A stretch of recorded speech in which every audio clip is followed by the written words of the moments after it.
Hello. Page 4 पर अपना अगला टॉपिक है ऑप्टिकल फाइबर यानी प्रकाशिक तंतु।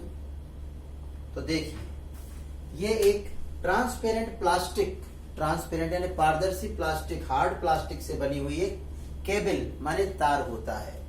बहुत पतला होता है, बाहर विरल माध्यम है वायु, और अंदर का माध्यम जो है वो हार्ड प्लास्टिक है जो कि एक संघन माध्यम है।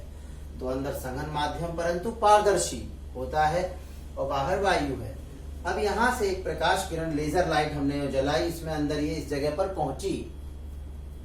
तो चूंकि ये बहुत पतली केबल है तो इसमें लाइट यूं जाती है और तिरछे में, चूंकि संघन माध्यम है, और मान लो कि इसमें मान लेते हैं कि इसमें संघन माध्यम में इस जगह पर क्रांतिक कोण का मान सिर्फ 30 डिग्री है।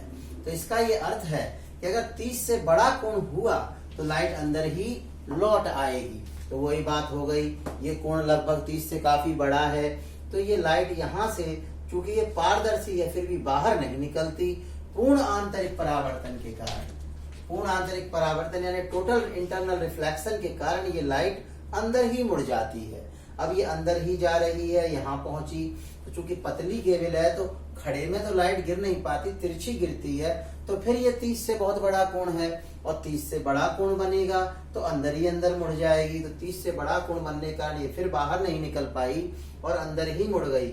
और जब यहाँ पहुंची तो फिर ये 30 से बहुत बड़ा कोण है। तो ये इस तरह कई बार इसमें ही पूर्ण आंतरिक परावर्तन यानी कि टोटल इंटरनल रिफ्लेक्शन होता रहता है और ये चलती रहती है।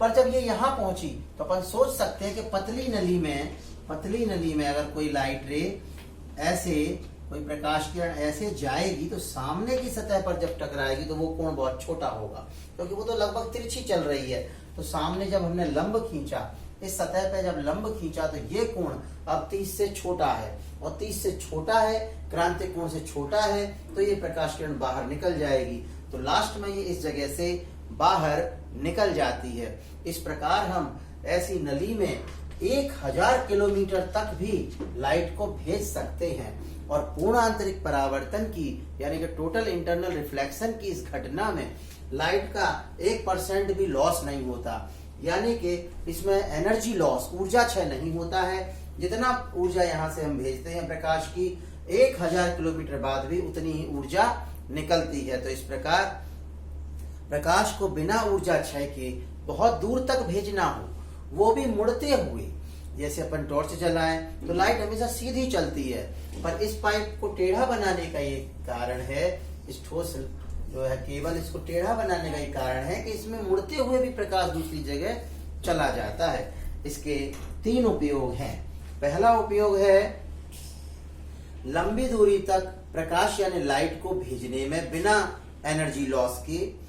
दूसरा है शरीर के आंतरिक भागों का अध्ययन करने में। तो ये तार बहुत पतले होते हैं, इन्हें इस तरह मुंह से अंदर डाल दिया जाता है और वहां से एक तार से लाइट भेजी जाती है, फिर वो जिस चीज पर गिरती है उससे लौट के दूसरे तार से आ जाती है, जहां पर बाहर आके हमें नहीं दिखाई देता। हम यहाँ पे एक कैमरा लगा देते हैं, मोबाइल का हो चाहे किसी का भी, तो टीवी पे हमें दिखाई देता है, इंटरनल पार्ट को ऐसे देखा जाता है।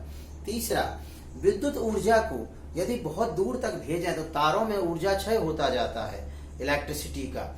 इस वजह से इलेक्ट्रिसिटी को पहले लाइट में बदलकर, प्रकाश में बदलकर, फिर 1000 किलोमीटर भेज दिया जाता है और वहां लाइट से दोबारा से इलेक्ट्रिसिटी बना ली जाती है। यहाँ पर पहले इलेक्ट्रिसिटी को लाइट में बदलते हैं, फिर भेजते हैं, फिर लाइट को इलेक्ट्रिसिटी में बदलते हैं। तो लैंडलाइन फोन जो होते हैं बहुत दूर तक उनमें विद्युत ऊर्जा ऐसे ही प्रकाशिक रूप में बदलकर भेजी जाती है। इसे ही कहते हैं हम प्रकाशिक तंतु। Okay, optical fibre.